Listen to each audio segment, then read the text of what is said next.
5 anecdotes qui me sont arrivées en urbex, une est fausse parmi les 5, à vous de trouver laquelle. Non, y a pas de bonjour, y a pas de ça va, en vrai c'est superflu. J'ai vu qu'il y avait pas mal de youtubeurs qui faisaient déjà ce format, Mas tu le fais, je me suis dit pourquoi pas moi.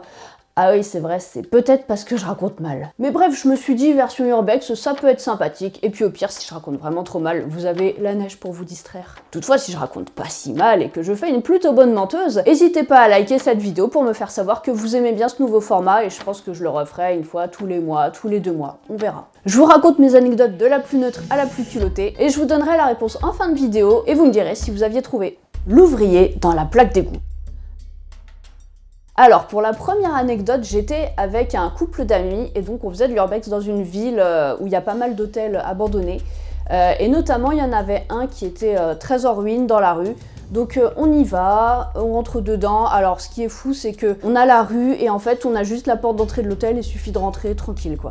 Donc on rentre dedans, on se promène un petit peu et oh, c'est la tempête dehors. Ne nous égarons pas. Au bout d'un moment, j'ai fait le tour, donc je ressors. Et là, que vois-je quasiment au moment où je sors? Un ouvrier avec son petit casque BTP qui ramène ses petits outils. Alors sur le moment, en fait, j'ai eu de la chance parce que quand je suis sortie, il avait pas les yeux levés. Donc en fait, il a pas vu que je sortais de l'hôtel abandonné. Et donc moi, très vite, je fais quoi? J'envoie un texto à mon pote et à sa copine pour leur dire attention, il y a un ouvrier qui est en train de passer devant l'hôtel. Donc du coup, les deux reçoivent mon texto, ils attendent dans l'hôtel. Et alors là, truc de fou, en fait, juste devant l'entrée de l'hôtel, il y avait une plaque d'égout. Donc le gars, il fait quoi? Avec ses outils, il ouvre la plaque d'égout, il l'enlève et tout, et il commence à se foutre dedans et à taffer dedans. Du coup, mes deux potes à l'intérieur de l'hôtel, ils voient ça, ils sont à 1 mètre de lui, juste en train d'être bloqués pour sortir, et moi, je les observe depuis la rue, et on voit le mec, là, comme ça, qui travaille dans sa petite plaque d'égout. Alors au final, ils sont sortis, en fait, ils ont attendu que le mec soit vraiment en train de travailler franchement la tête enfoncée dans son égout, et donc très vite là ils se sont barrés et ils ont pu sortir de l'hôtel. Mais bon, ça nous a quand même retenu pendant bien 20 minutes cette histoire. On se fait sortir d'un lieu abandonné par un mec étrange. Pour cette anecdote-là, ça se passait dans une ancienne colonie de vacances abandonnée. J'étais avec un copain d'urbex. Et donc on visite le lieu, tranquille et tout, et à un moment on sort dans le jardin, on va dire, et on voit une voiture passer, et en fait, en gros, dans le jardin, on a un portail, et derrière le portail passent des voitures. On a vu cette camionnette passer et s'arrêter et ralentir au niveau du portail, voire nous observer. Donc là on se dit merde, on s'est fait griller, donc on se dit on va rentrer très vite dans le bâtiment et puis voilà, le mec il va pas non plus aller nous chercher. On va dans la salle principale du bâtiment et là, quelques minutes plus tard, on voit une tête qui se pointe comme ça et voilà, qui nous dit qu'est-ce que vous faites là? C'était un mec de la commune et on lui avait certainement confié comme tâche que si quelqu'un rentrait dans cette ancienne colonie de vacances, qu'il n'hésite pas à sortir les visiteurs. Donc le gars, c'est ce qu'il a fait, docile, il nous a sortis, sauf que ce qui était vraiment étrange, c'est qu'en fait, à aucun moment il nous a vraiment regardé dans les yeux, il nous a juste dit sortez. Et le truc qui nous a vraiment surpris, c'est qu'en fait, le gars a pas attendu qu'on sorte vraiment avant de se barrer avec sa camionnette. Donc en fait, en vrai, on aurait pu dire oui, commencer à prendre la direction du jardin et de l'accès par où on était passé. Mais le gars, en fait, il s'est juste contenté de faire son taf d'employé communal, c'est-à-dire, si jamais tu vois des gens dans le lieu abandonné, sors-les, s'il te plaît. Le repère de chasse sur le point d'exploser. Pour cette anecdote, je me promenais gaiement quand tout à coup, que vois-je? Une petite maisonnette, quelque chose d'assez modeste, donc vu que c'était tout délabré, je me suis dit allons jeter un œil. Je rentre dedans et là j'en déduis que c'était un repère de chasse abandonné. Comment j'ai compris ça? Tout simplement parce qu'il y avait plein d'outils un peu inquiétants à voir comme ça. Plein de pièges, plein de poisons pour choper les nuisibles. Il y avait des outils, perso, je suis pas très familière avec ça, mais ce que je peux dire, c'est que c'était pas très rassurant. Il y avait un petit côté repère du tueur dans Massacre à la tronçonneuse, vous voyez? Il y avait vraiment, franchement, plein de trucs chelous à cet endroit-là. Il y avait même une malle, ça ressemblait, sans déconner, à un cercueil pour enfants. J'étais tellement pas à l'aise. Et surtout, bien évidemment, ce qui m'a mis sur la piste du repère de chasse, c'est que, en fait, le lieu était rempli de poudre noire et de munitions. Ce qu'il faut savoir, c'est que autant dans les années 70, il était possible d'avoir ses propres, de fabriquer ses propres munitions, d'avoir sa poudre noire, de remplir ses petites cartouches et tout ça, autant à l'heure actuelle, en fait, c'est illégal. Ce qui prouve bien que le lieu était abandonné parce que concrètement, en fait, tout ça n'avait pas le droit d'être là, quoi. Je suis retournée dans ce petit repère de chasse abandonné avec un pote militaire qui m'a dit franchement méfie-toi, on va toucher à rien, parce qu'en fait, sache juste comme ça, je te le dis pour info, que là c'est sur le point d'exploser. Alors en vrai, j'ai un peu des deux sons de cloche, il y a des gens qui vont me dire oui mais la poudre noire, quand ça reste figé depuis des des décennies, ça a plus de raison de bouger, ça va pas péter le jour où tu viens. Et j'ai d'autres personnes comme mon pote au contraire qui vont me dire oui mais méfie-toi parce que la poudre noire, si elle a pas bougé depuis des décennies, c'est instable, il vaut vraiment mieux éviter de l'agiter et voilà, faisons très attention quoi. Le petit truc à savoir quand même, c'est qu'en fait, au sous-sol de ce petit repère de chasse, il y avait des tas de sacs de terreau. Et après coup, mon pote m'a informé qu'en fait, juste comme ça pour info pour ma culture G, que le terreau et la poudre noire sont les ingrédients de base pour fabriquer des explosifs. Donc en fait, ça veut dire que si un jour cette petite maisonnette s'effondre, que l'étage s'effondre sur le sous-sol, imaginez le petit mélange poudre noire, terreau. Moi je veux pas être là le jour où ça arrivera, quoi qu'il en soit, j'ai fait ma petite visite, j'en suis ressortie, ça s'est bien passé, j'y retournerai plus, juste par précaution. Le manoir très fragile et très dangereux.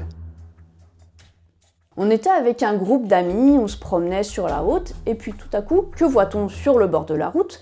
Une ruine, en tout cas un bâtiment assez défraîchi et plutôt intriguant. Donc on se dit on va aller visiter ça, et on n'a pas été déçus de notre curiosité. Enfin je sais pas si ça se dit, mais en tout cas on n'a pas été déçus de notre visite grâce à notre curiosité. On tombe sur un très joli manoir, vraiment très sympa à explorer, mais bon on constate quand même que le lieu est très dégradé. On constate sur le sol de la mérule, donc c'est un champignon.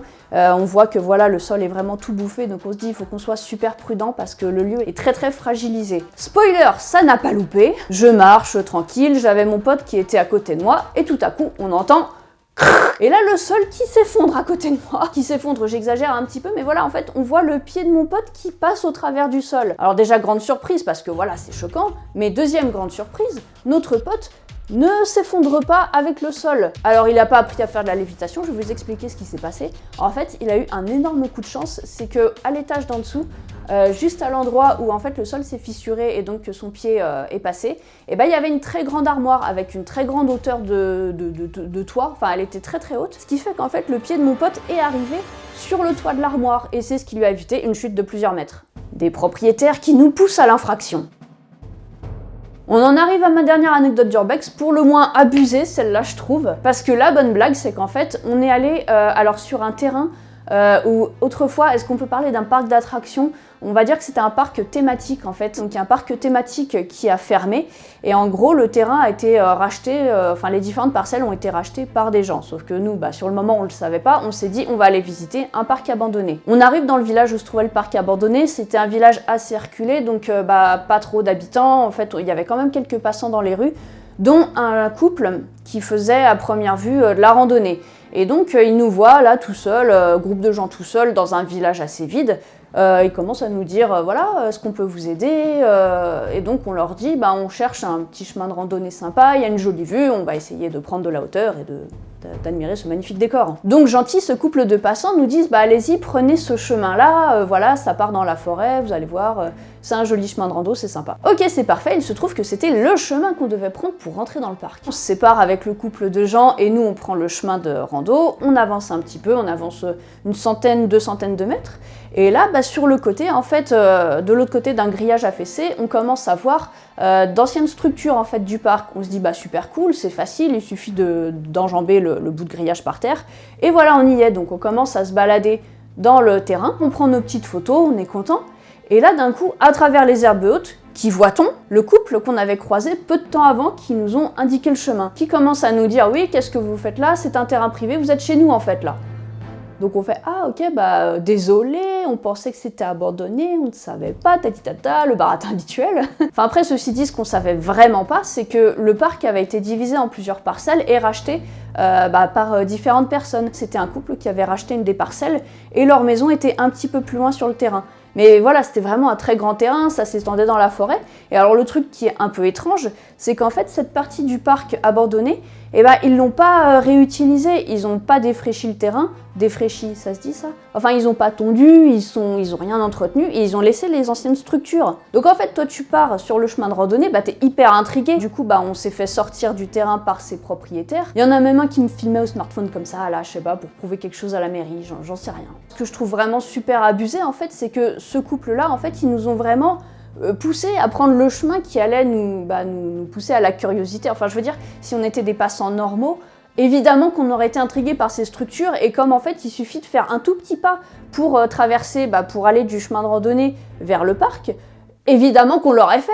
Donc pour moi, franchement, ils nous ont un peu poussé à la faute. Et après, le mec qui nous filme, genre, ah bah voilà, j'ai grillé des gens sur mon terrain, bah oui, tu m'étonnes, tu les pousses à y aller, gros. Voilà, mes anecdotes sont finies. Alors à votre avis, laquelle était la fausse? Je vous laisse encore quelques secondes de réflexion. 3, 2, 1... Écrivez tout de suite en commentaire ce que vous pensez être l'anecdote fausse. Et l'anecdote qui était fausse était l'anecdote numéro 4, celle de mon pote qui traverse le plancher et qui tombe sur une armoire. Et tant mieux parce que ça m'aurait fait chier un accident comme ça, je vous avoue, je m'en serais peut-être pas remise psychologiquement. Tout le reste était, vrai. D'ailleurs, il y a certaines choses peut-être que vous avez déjà vues, notamment à travers mes lives Urbex que je fais sur TikTok et qui sont réuploadées pour l'espace souscription sur YouTube. J'en fais un petit peu la promo parce que je sais qu'il y a pas mal de gens qui aiment bien mes lives en Urbex. Avant, je mettais les rediffusions sur Instagram, mais maintenant c'est plus possible.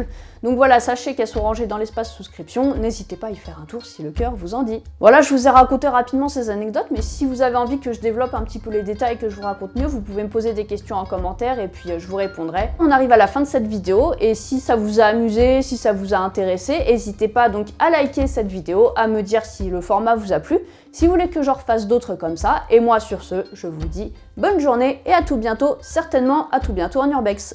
Salut!